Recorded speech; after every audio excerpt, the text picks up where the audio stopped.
सरकार ने ये सोच लिया है कि हर बीमारी का एक ही इलाज है प्राइवेटाइजेशन। ये सोच गलत है। ये तो लाला की दुकान हो गई। जो जब चाहेगा, जिसको चाहेगा वो काम करेगा, जिसको चाहेगा लोन देगा। आज एक ठेले वाले को जो हम लोग लोन दे रहे हैं, क्या ये प्राइवेट कोई भी बैंक इस ठेले वाले को, उस गरीब को पूछेंगे?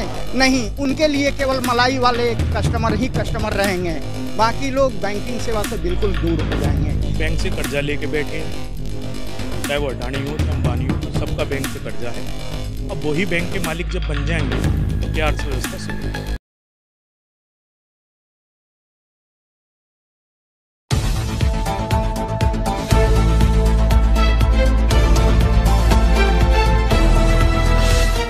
नमस्कार, मैं प्रिया त्यागी और आप देख रहे हैं एमजे खबर। जिस तरीके से निजीकरण हो रहा है उसका क्या असर पड़ेगा, बैंकों के निजीकरण का आम जनता पर क्या असर पड़ेगा, उसी के बारे में हम यहाँ बात करेंगे। जो लोग मौजूद हैं, क्या लगता है आपको, ये जो बैंक प्राइवेट किए जा रहे हैं सरकार की तरफ से, इसका आम जनता पर क्या असर पड़ने वाला है? इसका सीधा असर जो है आम जनता पर ही पड़ने वाला है। वो समय एक था, भूल गए सरकार कि जनधन योजना में जितना काम बैंक वालों ने किया, खाते खुले हैं, वो पैसा पब्लिक का है। कल मान लीजिए कोई बैंक कोई प्राइवेट कंपनी या प्राइवेट इंसान खरीद लेता है, ये तो लाला की दुकान हो गई। जो जब चाहेगा, जिसको चाहेगा वो काम करेगा, जिसको चाहेगा लोन देगा। अभी तो घर घर जाकर बैंक लोन दे रहा है, सिक्योरिटी पूरी होती है। उसके बावजूद अगर देखा जाए भविष्य में क्या होगा, एक खास आदमी किसी बैंक को ऑन कर लेगा, उसका मालिक होगा, उस शर्तों पे काम करेगा, अब उस शर्तों पे ही कर्मचारी काम करवाएगा।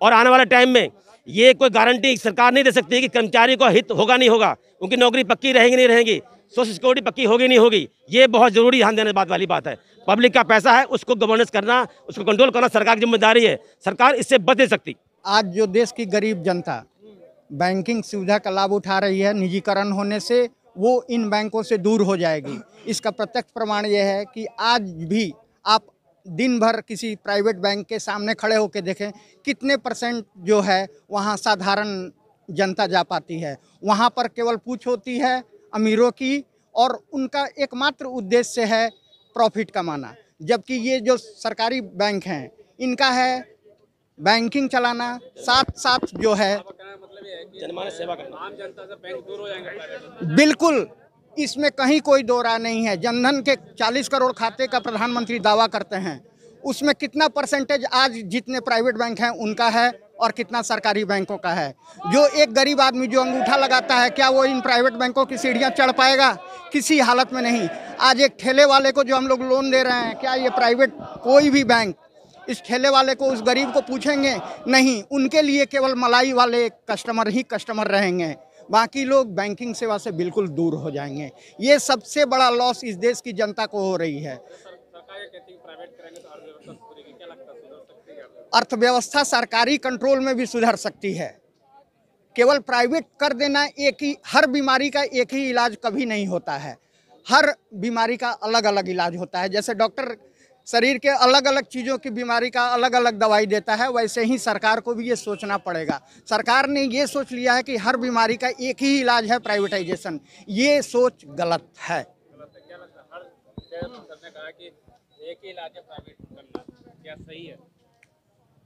देखिए, सरकार की जो नीति है निजीकरण की, अभी तक इसका कोई भी लाभ किसी को नहीं हुआ है। ठीक है, जो लोग बैंक से कर्जा लेके बैठे हैं, चाहे वो अडानी हो चाहे अंबानी हो, सबका बैंक पे कर्जा है।